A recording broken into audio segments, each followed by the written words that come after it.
Hi everyone, मैं robin आप सभी को फिर से एक बार हमारी इस सीरीज़ में वेलकम करता हूं, जहां पर दिल्ली पुलिस कांस्टेबल के प्रीवियस ईयर पेपर्स को हम सॉल्व कर रहे थे। 2008 की हमने ये पेपर लिया था, जिसका पार्ट वन हमने अभी तक डिस्कस कर लिया है।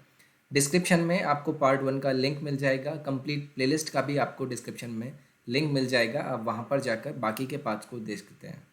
ये हमारा पार्ट टू होगा और इस पार्ट टू के अंदर हमारे मोस्टली जो क्वेश्चंस होंगे वो जीएस से रिलेटेड होंगे, या फिर 28 में जो आपका करंट अफेयर्स से रिलेटेड क्वेश्चंस थे वो होंगे। अब देखिए, वो करंट अफेयर्स के क्वेश्चंस ऑब्वियसली आपको उतने ज़्यादा यहाँ पर फ़ायदेमंद नहीं रहेंगे, बट उससे आपको ये आइडिया लग सकता है कि करंट से रिलेटेड किस तरीके के क्वेश्चंस आपको इस एग्ज़ाम में मिलते हैं। My name is robin. तो चलिए हम अपने सेशन को स्टार्ट करेंगे। कुछ क्वान्टिटेटिव एप्टीट्यूड के भी आपको हमारे इस पार्ट में सवाल मिलेंगे। तो देखिए, पहला आपके सामने सवाल दिया गया है, विच of the following sets of animals belong करते हैं कोल्ड ब्लडेड एनिमल्स, यानी कि इन्हें आप बोलते हैं अनियतापी प्राणी। तो देखिए, आपको ये पता होना चाहिए कि जो कि आपके कोल्ड ब्लडेड एनिमल्स होते हैं वो होते कौन कौन से हैं। अगर आपको ये पता चल जाएगा तो आप एक अपना वो वाला ऑप्शन चूज कर लेंगे जिसमें आपके वो सभी एनिमल्स दिए गए होंगे। तो देखिए, आपको याद रखना है, जैसे कि आपका कोबरा हो गया, उसके बाद आपका फ्रॉग, ये भी आपका कोल्ड ब्लडेड एनिमल्स में आता है। क्रो आपका नहीं आता है, तो इसलिए आपका ऑप्शन नंबर वन भी गलत हो जाएगा। लेकिन जब आप ऑप्शन फोर की बात करेंगे ना, तो रोहू भी आपका कोल्ड ब्लडेड एनिमल्स में आता है, फ्रॉग भी आता है, अर्थवॉर्म भी आता है। तो इस वजह से आपका यहाँ से फोर्थ ऑप्शन करेक्ट आ जाएगा। और ये जो है आपका सैलामेंडर, ये भी आपका आता है कोल्ड ब्लडेड एनिमल्स में। फ्रॉग आता है, ये बाकी के आपके नहीं आते हैं। वेल आता है आपका, ठीक है। काव नहीं आता है। तो इस वजह से आपके दो और तीन और वन आपके करेक्ट ऑप्शन नहीं होंगे, जबकि आपका ऑप्शन नंबर फोर्थ यहाँ से करेक्ट हो जाएगा। नेक्स्ट है आपका दी डिवाइस जो कन्वर्ट करता है मैकेनिकल एनर्जी यानी कि यांत्रिक ऊर्जा को किसमें, इलेक्ट्रिकल एनर्जी यानी कि विद्युत ऊर्जा में, हम उसे क्या बोलते हैं। तो देखिए, ये होता है आपका डायनामो। डायनामो की हेल्प से आप मैकेनिकल एनर्जी को इलेक्ट्रिकल एनर्जी में कन्वर्ट कर पाते हैं। अब इसकी जो इन्वेंशन हुई थी, यानी कि डायनामिको जी की जो इन्वेंशन हुई थी वो हुई थी 1831 में। और किसने इसे इन्वेंट किया था ये भी आपको याद रखना है। इसे किया था माइकल माइकल फेराडे ने। ठीक है, तो माइकल फेराडे ने इसका इन्वेंशन किया था 1831 में, और इसकी हेल्प से हम मैकेनिकल एनर्जी को इलेक्ट्रिकल एनर्जी में कन्वर्ट करते हैं। नेक्स्ट है आपका, who of the following was the chairman of the drafting committee of the Indian constitution, यानी कि निम्नलिखित में से कौन भारतीय संविधान के प्रारूप समिति के अध्यक्ष थे। तो देखिए, ये वाला क्वेश्चन तो आपसे बहुत ज़्यादा रिपीटेड वे में पूछा जाता रहा है अभी तक। डॉक्टर भीमराव अंबेडकर क्या थे, चेयरमैन थे drafting committee of the Indian constitution. अब देखिए, इसका जो गठन किया गया था वो किया कब गया था, 29 अगस्त 1947 में। ये चीज़ भी आपको यहाँ से पता होनी चाहिए। अब इनके साथ साथ इसमें आपके छः और मेंबर थे, जबकि इसमें ये जो थे डॉक्टर भीमराव अंबेडकर, वो क्या थे, आपके चेयरमैन थे। ये आपको यहाँ से पता होना चाहिए। नेक्स्ट है आपका क्वांट से रिलेटेड क्वेश्चन है, there are 41 students in a class, यानी कि एक कक्षा में 41 छात्र हैं। Whose average age is 16 years, जिनका औसत जो आयु है वो 16 वर्ष है। आफ्टर 3 मंथ दो स्टूडेंट जो हैं जिनकी एज है आपकी 17 साल और 19 साल, ये छोड़कर चले जाते हैं, और एक नया स्टूडेंट जिसकी उम्र है 20 साल वो ज्वाइन कर लेता है क्लास को। तो इसकी वजह से जो एवरेज एज है क्लास की वो कितनी हो जाएगी। तो देखिए, आसान है। फटाफट से आपको पहले जो आपके 41 स्टूडेंट्स थे उनका टोटल एज निकालना है। उनकी एवरेज कितना था, 16, तो इनका टोटल सम आ गया जो कि आपका आएगा 656 ईयर्स। ठीक है, ये आपने टोटल सम निकाल लिया। उसके बाद 3 महीने बाद जो आयु में वृद्धि हो जानी थी, अगर मैं यहाँ पर इसमें आपसे बात करूँगा कि 3 महीने बाद की बात, क्योंकि आपने यहाँ पर की थी कि 3 महीने बाद दो स्टूडेंट चले जाएंगे, तो 3 महीने बाद जो एक्चुअली में इनका इंक्रीज हो जाएगा इनकी एज में, वो कितना हो जाएगा। मैं उसमें 3 मंथ में 41 का मल्टीप्लाई कर लूँगा और देख लूँगा कि आपके कितने महीने बन जाएंगे, 130 बन जाएंगे। अब इसको मैं ईयर्स में कन्वर्ट करूँगा तो कितना बन जाएगा, लगभग 10.25। ये आपका इतना ईयर्स नेक्स्ट 3 महीने बाद चेंज हो गया। अब इसको मैं इसमें ऐड कर देता हूँ, तो टोटल सम आपका 3 महीने बाद कितना हो गया है, 666.25 ईयर्स। ये चीज़ आपको क्लियर।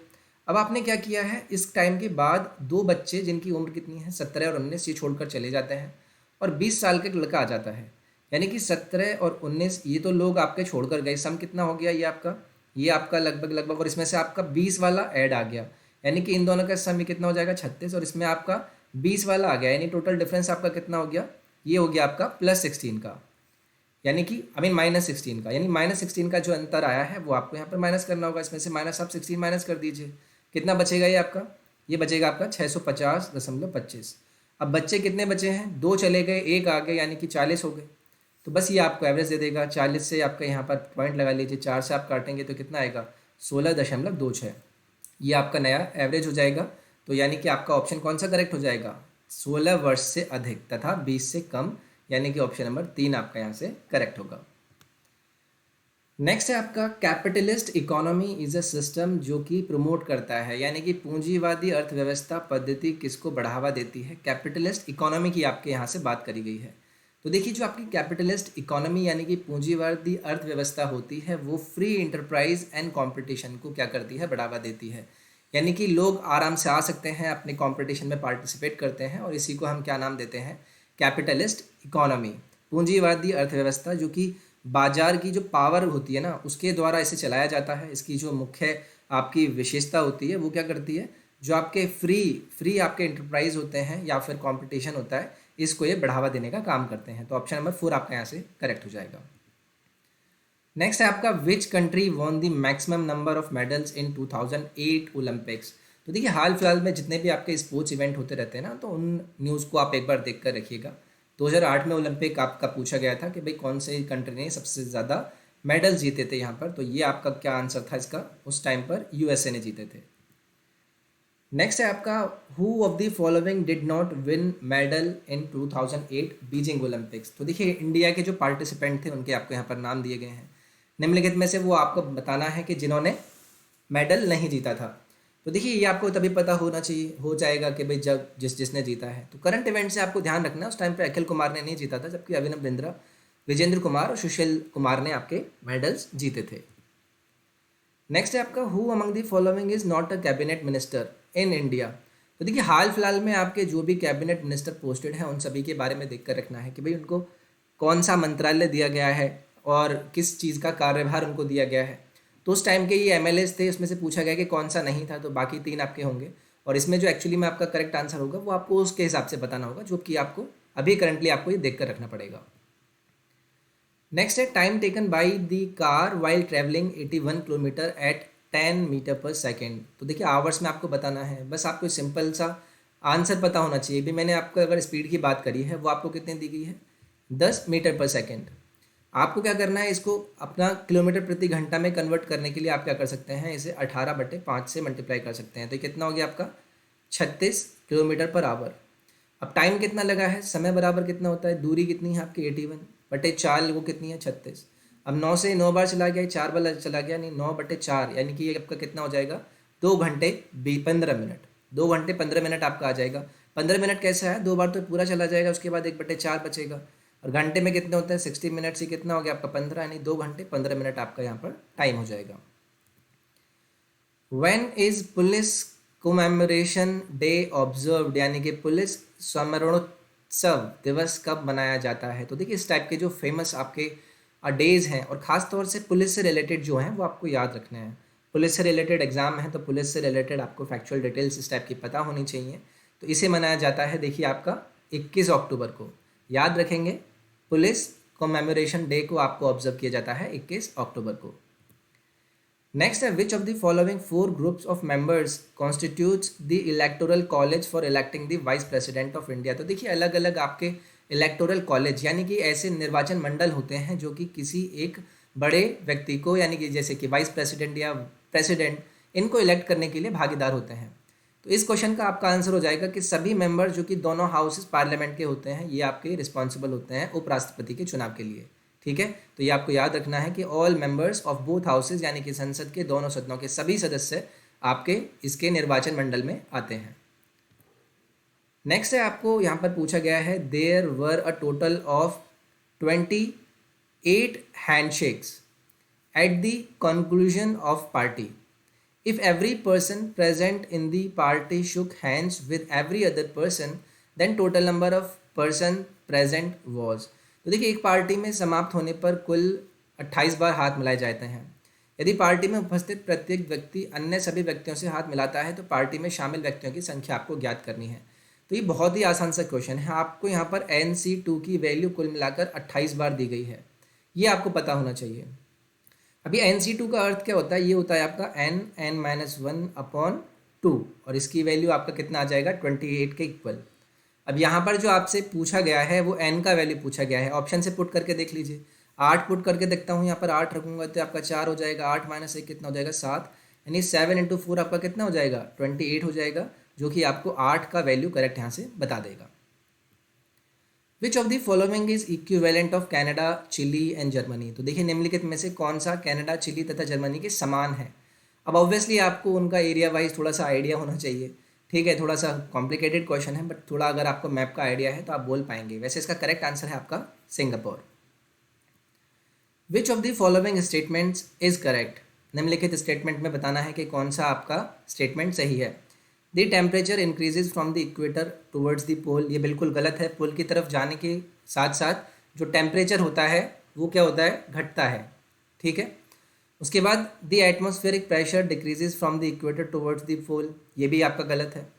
उसके बाद the temperature decreases from equator towards the pole, यही तो आपका सही था। जब मैंने ये गलत बोल दिया था इसका मतलब ये सही होता। आप इन दोनों में ही ये चूज़ कर पाते। अगर आपको तुक्का भी लगाना होता तो आप इन दोनों में ही तुक्का लगा सकते थे।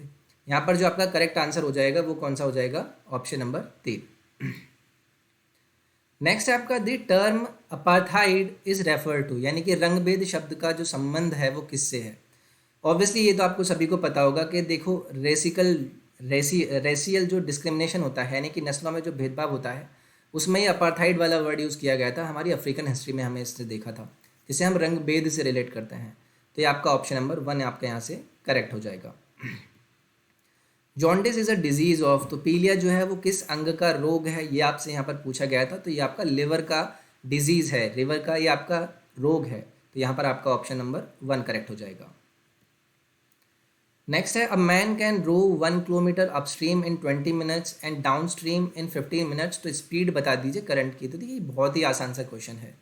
अगर मैं आपसे अपस्ट्रीम की बात करूँ, अपस्ट्रीम की जो स्पीड है अगर मैं उससे बात करूँगा, अगर सपोज़ कीजिए रिवर की स्पीड आपकी x है और उसके बाद जो आपकी बोट की स्पीड है वो आपकी x है और जो रिवर की स्पीड है आपकी वो y है। तो अपस्ट्रीम की कंडीशन जो होती है वो आपको बताती है x माइनस वाई। इसमें आपको बोला गया 1 किलोमीटर 20 मिनट में, यानी कि अगर मैं चाल की बात करूँगा तो दूरी बटे समय यानी कि 20 मिनट।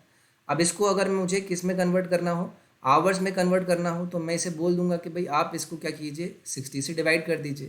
तो ये आपका x माइनस वाई की वैल्यू आपके पास आ गई 3। इसी तरीके से डाउन स्ट्रीम जो कि x प्लस वाई देगा, इसमें क्या गिला है 1 किलोमीटर 15 मिनट में, इंटू यहाँ 60 कर लूँगा तो 4 आ जाएगा।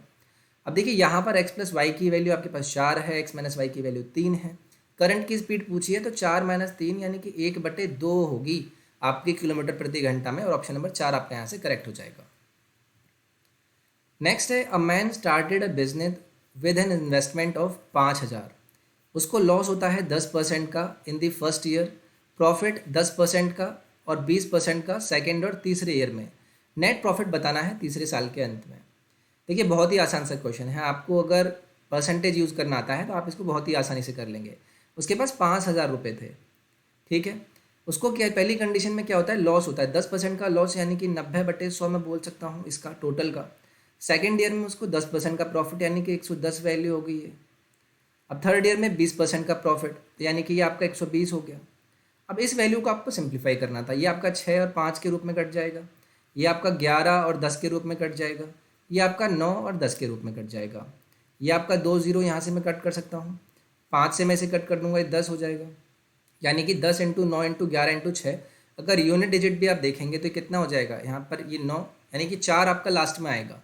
तो देखिए तीसरा ही एक ऑप्शन है जहाँ पर आपका 4 आपका 0 के बाद आ रहा है, ऑप्शन नंबर 3 आपका यहाँ से करेक्ट हो जाएगा। Who is the prime minister of Pakistan. तो करंट अफेयर से रिलेटेड आपके जो भी पड़ोसी देश दिए गए हैं उनके प्राइम मिनिस्टर या प्रेसिडेंट आप एक बार याद रख लेंगे। तो ये उस टाइम का था, यहाँ पर 2008 में जो इनके पाकिस्तान के प्रधानमंत्री थे वो कौन थे, नवाज शरीफ थे। In the next day after third Monday in a month is 16th, what will be the date on the day before 5th Monday. तो देखिए बहुत ही आसान सा क्वेश्चन है। जो थर्ड आपको मंडे दिया गया है, थर्ड सोमवार, थर्ड मंडे है, वो आपको कब पड़ा। If the next day after third Monday in a month is 16, तो ऑब्वियसली थर्ड मंडे जो पड़ा वो आपका 15th को पड़ा, ठीक है। 5वें सोमवार की बात करूँगा तो कब पड़ेगा, 29th को कर पड़ेगा। 5th मंडे जो आपका पड़ेगा, तो इसमें से अगर आपको बताऊं मैं कि आपसे पूछा गया है what will be the date on day before 5th Monday, तो 5th मंडे से पहले वाला दिन कौन सा हो जाएगा आपका? 28 हो जाएगा। ऑप्शन नंबर आपका यहाँ से 2 करेक्ट हो जाएगा। डिस्कवरी ऑफ इंडिया, तो देखिए अलग अलग जो आपकी फेमस बुक्स हैं उनके आपको राइटर्स के बारे में याद रखना है, जिसमें कि आपको डिस्कवरी ऑफ इंडिया के बारे में पूछा गया, तो इसे लिखा था जवाहरलाल नेहरू ने। अब इसकी डेट भी याद रखनी है कि 1942 में इन्होंने इस बुक को लिखा हुआ था। Which is the highest civilian award in India, तो भारत का सर्वोत्तम नागरिक पुरस्कार कौन सा है? तो सभी को पता है, ये है आपका भारत रत्न। अब भारत रत्न की जो शुरुआत हुई थी वो भी पूछा जा सकता है, तो 1954 में इसकी शुरुआत हुई थी। If a number is 5 time as great as another number which is 4 less than 40, then number आपका कितना होगा? तो देखिए बहुत ही आसान है, आप ऑप्शन के थ्रू भी जा सकते हैं, या फिर मैं आपसे कहूँ कि आप और भी तरीके देख सकते हैं। 40 से 4 कम यानी कि 36 हो गया, उसका 5 टाइम कितना हो जाएगा? आपका 180, यानी कि वैल्यू कितनी हो जाएगी आपके पास? 180। दूसरा ऑप्शन आपका करेक्ट हो जाएगा। Which of the following bank functions as the central bank in Indian economy, भारतीय अर्थव्यवस्था में निम्नलिखित में से कौन सा बैंक केंद्रीय बैंक के जैसा कार्य करता है? तो देखिए बहुत ही आसान सा क्वेश्चन है, ये आपका रिजर्व बैंक ऑफ इंडिया। यहाँ पर आपका ऑप्शन नंबर 2 करेक्ट हो जाएगा। The believe that is common to Buddhism, Jainism and Brahmanism, वो आपका क्या है? तो देखिए यहाँ पर बहुत ही आसान सा क्वेश्चन है, ये आपका है लॉ ऑफ कर्मा। ये तीनों में ही कॉमन है, इसी वजह से आपका यहाँ पर ऑप्शन नंबर 1 करेक्ट होगा। So this was the second part जो कि आपका 2008 के जो आपका डीपी पुलिस कांस्टेबल का एग्जाम था उसका सेकेंड पार्ट था। इसमें मोस्टली आपके जीएस के क्वेश्चन थे। तो नेक्स्ट पार्ट जो कि हमारा थर्ड पार्ट होगा उसे स्टार्ट करेंगे हम आगे। बाकी का जो पहला पार्ट था वो आप डिस्क्रिप्शन में जाकर लिंक में देख सकते हैं। तो चलिए फिर मिलते हैं हम नेक्स्ट पार्ट में। अपना ख्याल रखिए, टेक केयर, बाय बाय। इसके साथ साथ वीडियो को आप लाइक करें, शेयर करें, चैनल को सब्सक्राइब करें, और टेलीग्राम और इंस्टाग्राम के लिंक आपको डिस्क्रिप्शन में मिल जाएंगे। अनअकैडमी के प्लेटफॉर्म पर आप काफ़ी सारे बैचेस को फॉलो कर सकते हैं, जैसे कि CGL, CHSL, मेंस, MTS, इन सभी बैचेस को आप जाकर प्लेटफॉर्म पर यूज़ कर सकते हैं। जेई का भी बैच वहाँ पर लॉन्च है। 10% से ज़्यादा का सब्सक्रिप्शन डिस्काउंट मिलेगा अगर आप SSC YT या फिर robin.bsr ये वाला रेफरल कोड यूज़ करते हैं। तो नेक्स्ट पार्ट में मिलते हैं। अपना ख्याल रखिए, टेक केयर, बाय बाय।